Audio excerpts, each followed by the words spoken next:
Danas smo imali nekoliko sastanaka. Jedan sastanak sa učenicima u vašoj gimnaziji, jer mi mislimo da su oni naša budućnost i da je pamet naša budućnost. I da potreba da postanemo zemlja koja će da ne bude zemlja jeftine, nekvalifikovane radne snage, nego će da bude zemlja kvalifikovane radne snage koja će da proizvodi super kvalitetne proizvode, isto tako brzo i pouzdano kao i druge zemlje u Evropi, ali jeftinije, jer startujemo sa nižeg nivoa standarda i zadovoljni smo, ne treba nam 5000 maraka mesečno plata, zadovoljni smo i sa nešto manjim iznosom. Ne da kažemo, mi konkurišemo Kini. Oni rade za $1 dnevno, mi ćemo da radimo za $0,5 dnevno. Ne, mi konkurišemo zemljama Evrope, ali za to nam treba kvalitet. Za to nam treba znanje, za to nam trebaju stručnjaci. I sa mladim ljudima smo razgovarali o tome šta oni žele da se desi u ovoj zemlji da bi ostali u njoj. Imali su određene ideje, mi smo imali određene odgovore, ali nam treba reforma i tog sektora obrazovanja, prosvete. Onda smo razgovarali sa nezaposlenim, predstavnicima nezaposlenih, 50, 60, možda više, i to smo se šokirali. Tu kad smo ušli, učinilo nam se kao da smo ušli u Berkeley. Među studente, najbolje studente na Berkeleyu, i ispostavilo se da je to tačno. Znači, inženjeri koji su sa 10 završili fakultet, ali su nezaposleni. Zato što na mestu gde oni treba da sede tehničari, koji nemaju nikakav interes da na tom mestu sede inženjeri, jer onda oni ne bi mogli da upravljaju. I to je jedno zatečeno stanje koje je jako loše.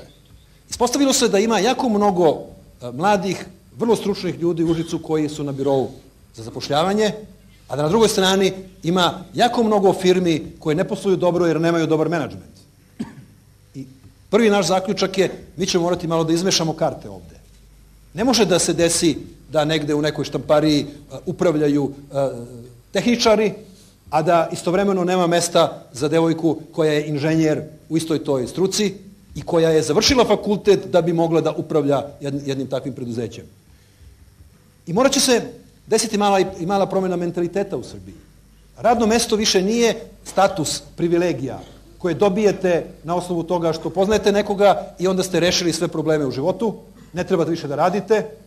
Malo pre sam rekao, kod nas je nekada bilo, udala sam se, hvala Bogu, ne moram više da držim dijetu. Ne. Tek počinjem.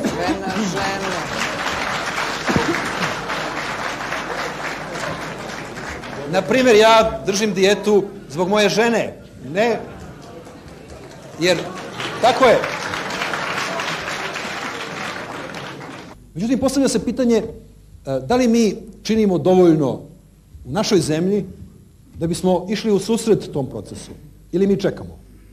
Da li smo mi ukopani i kažemo mi smo to što jesmo i jednoga dana će neki vitez na belome konju verovatno doći u naše krajeve i onda ćemo se udati lepo i bogato i srećno, ili ćemo mi morati malo da našminkamo našu udavaču, da je malo reklamiramo u svetu i da budemo svesni toga da ona nije ni najlepša, ni najmlađa, ni najatraktivnija trenutno u ovom celom regionu.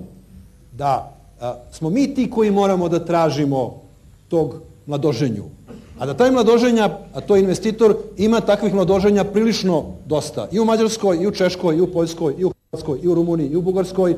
I da zapravo nismo mi ta dama koja treba da čeka svoje prosce i dira, nego smo mi taj koji mora da bude aktivan da bi tog jednog mladoženju, ne kažem, naveo da dođe kod nas, nego da bi ga malo motivisali i da on dođe svestan toga da nije sve u izgledu, da postoji nešto što je karakter, što je dugoročna stabilnost i da možda postoje neke zemlje u kojima su preduzeća možda bolje okrečena, gde ulice malo bolje izgledaju, gde te mašine nisu baš toliko stare, ali da ipak činjenica da kod nas se 30-40 godina posluje po tržišnim principima, da se kod nas ipak neka vrsta tržišta već odavno zna, da ljudi znaju šta je ISO, znaju šta je kvalitet, znaju šta je kontrola, znaju šta su rokovi, da je to nešto što ima prednost u odnosu na one narode koji su par godina tek u toj tržišnoj ekonomiji. Naš najveći kapital je u nama samima, u našoj zemlji, nije u Međunarodnom monetarnom fondu. Ne treba nama Međunarodni monetarni fond da bismo mi svoju pamet koristili. Ali ako je ne koristimo, onda nam ne pomaže ni Međunarodni monetarni fond. I mi imamo jednu ogromnu prednost, a to je što genetski smo, skloni snalaženju, razmišljanju, brzini. Kada vidite naše sportove, usput čestitam vam na uspehu vaših sportista, odbojkašica, kada vidite naše sportiste, kada vidite naše mlade ljude, vi vidite da se oni po brzini, po snalažljivosti razlikuju od drugih. Tu gde mi doživljavamo uspeh, to je duhovitost. To je u svim klupskim sportovima, vi vidite brzinu snalaženja u prostoru. I to je nešto čime nas je Bog obdario, jer se nalazimo na jednom prostoru gde možemo da preživimo samo ako smo snalažljivi. Šveđani i Norvežani, oni su uporniji. Eskimi, oni su izdržljiviji. Arapi, oni su veštiji. Mogu da vam prodaju i maglu. Ali mi smo snalažljivi. Mi smo ljudi koji nalaze rešenja i nemogućih problema, jer nas je to održalo u životu, pošto se nalazimo na Balkanu, gde je samo to moglo da nas udrži. I to je sjajna pretpostavka da postanemo lider u regionu po obrazovanju, po stručnosti i po kvalifikacijama. I to je projekat u koji mi želimo da ulažemo kao vlada. Naravno, nemamo dovoljno sredstava u ovoj godini, možda ne u sledećoj, ali postoji jedan projekat ulaganja u prosvetu od traženja mladih talenata još u osnovnoj školi. Imamo jedan projekat da penzionisane nastavnike angažujemo da idu po Srbiji i da identifikuju, da ranu selekciju talenata prave. Kada vidimo da je neko talentovan u 3., 4., 5. razredu osnovne škole, da ga pratimo. Da vidimo, talentovan je za matematiku, talentovan je za jezik, talentovan je za hemiju, za nešto je talentovan. Da ga pratimo i da vidimo šta mu treba njegovoj porodici da bi on ostao u tome, da se ne bi negde izgubio zbog materijalnih uslova, zbog toga što mu roditelji ne mogu da mu plate studiranje. I da konačno naša zemlja počinje da ulaže u svoje talente i da ima koristi od svojih talenata. Mislim da posle toliko godina u kojima smo spavali na času i bili u Magarećoj klupi kao zemlja, da zaslužujemo da budemo i odlikaši. Već 6. oktobra mi smo ušli u jednu evolutivnu koncepciju gde nema ništa po pravdi, nego samo po pravu, a u pravu se radi o dokazima, a da biste vi dokaz doneli na sud gde sudija taj isti koji je u vezi sa onim koga treba da osudi, vi treba da budete veliki majstor. I treba ceo život da potrošite da skupljate dokaze da biste jednog malog kriminalca poslali u zatvor, jer ništa teže nije nego na našem sudu doneti dokaze da je neko kriminalac. Vas da treba da sude, za 15 minuta bi vas osudili jer bi bilo dovoljno. Kriminalca kad dovedete 5 kg heroina kad mu nađete, oslobode ga jer zbog nedostatka dokaza. Jer vi treba da dokažete da je on imao nameru da proda taj heroin. On samo kaže, ja sam imao nameru da ga sam koristim. I sudija kaže, pa jeste, nije dobro što si narkoman, sine, ali dobro, evo, uslovna kazna. To je situacija trenutno u Srbiji. Ali ne treba očajavati. Znači, mi smo se zbog mirne tranzicije, zbog toga što smo želeli da sačuvamo jedinstvo, opredelili za to da idemo tim putem i cena koju plaćamo, to je ona koju ste vi naveli, a to je da imamo puno ljudi za koje zaista čovjek ne bi sa njima u kafani sedeo, a kamoli u istoj instituciji radio, ali postepeno se to očisti. I verujte, mi postižemo napredak u reformi ovoga sistema bez obzira na sve te prepreke. Mnogo bi lakše bilo da smo jednog trenutka napravili presek, ali ajde da vidimo šta je bio uslov za to. Kakav smo mi narod i kakvi smo mi ljudi i da li smo mi sposobni za to. Pogledajte sam DOS. Koliko je 6. oktobra svih tih ljudi našlo u strankama DOS-a? Sad ako DOS treba da bude to čistilište, pa kako kada je već 6. oktobra oni koji treba da budu na onoj drugoj strani linije su već prešli na ovu stranu linije? Šta? Činjenice. Ali, opet kažem, ne treba da očajavamo. Taj sistem je od 1995. godine do danas toliko ljudi u sebe uključivao kao učesnike, kao saučesnike, da je jako teško podvući tu crtu. Znate, biti član Saveza komunista je u moje vreme bilo kao prijava boravka. Nemaš prijavu boravka, ne možeš da se zaposliš. Ja sam otišao u inostranstvo jer nisam mogao da se zaposlim. A da biste se zaposlili 74. godine, vi ste morali da imate potvrdu o moralno-političkoj podobnosti. Tu potvrdu je izdavala osnovna organizacija Saveza komunista. Ja nisam bio član Saveza komunista i niko nije hteo da mi izda potvrdu da sam moralno-politički podoban, dakle nisam mogao nigde da se zaposlim. Svi drugi koji su se zaposlili imali su tu potvrdu. Da li su oni krivi? Ja ne bih rekao da su oni krivi. Ja nikada nisam bio na toj strani, ali ne krivim oni koji bi se zaposlili u školi ili ne znam ja u nekom preduzeću, se učlanili i dobili tu potvrdu.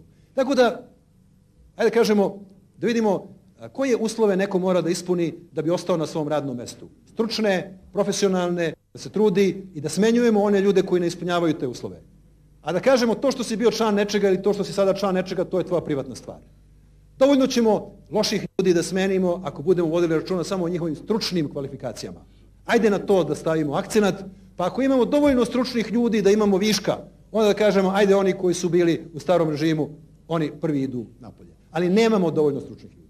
Verujte, u Srbiji nema dovoljno ljudi koji žele za ono malo para kolike su plate u javnim službama da rade taj težak posao.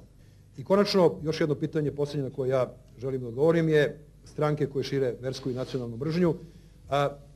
Nama je potreban jedan period neke kolektivne terapije zajedničke. Da mi svi shvatimo kroz šta smo sve prošli. Mislim da je jedno jednostavno rješenje u smislu aj sad zabranimo to. Da možda ne bi bilo dobro.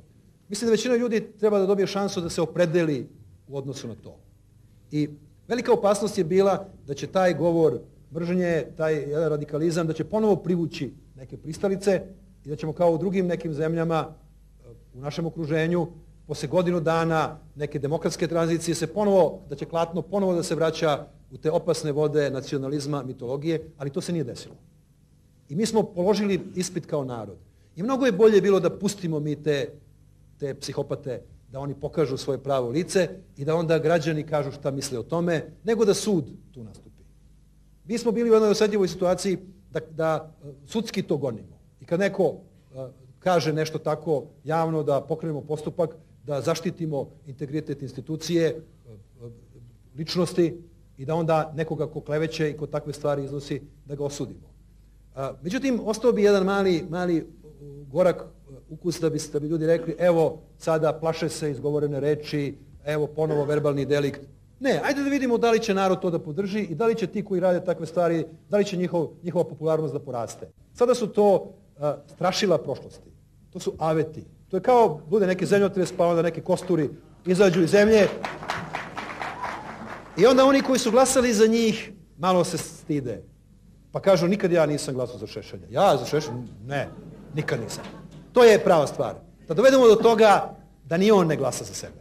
Da i njemu bude muka kad vidi da kaže pa ne, šalio sam se, ja to ne mislim ozbiljno. Mislim da mi kao narod imamo snagu za to. To što kao kukavica neka noću dođe i napiše, ne znam nija, smrt Jevrejima ili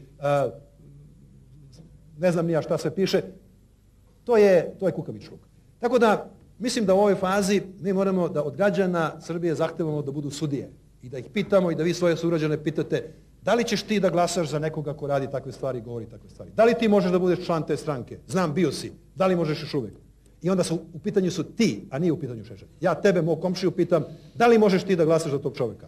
Nije moj problem on, moj problem si ti, moji sugrađani.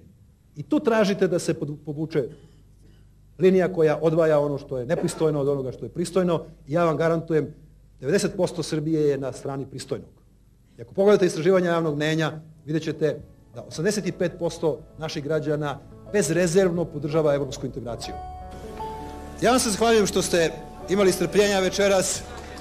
Biće prilike.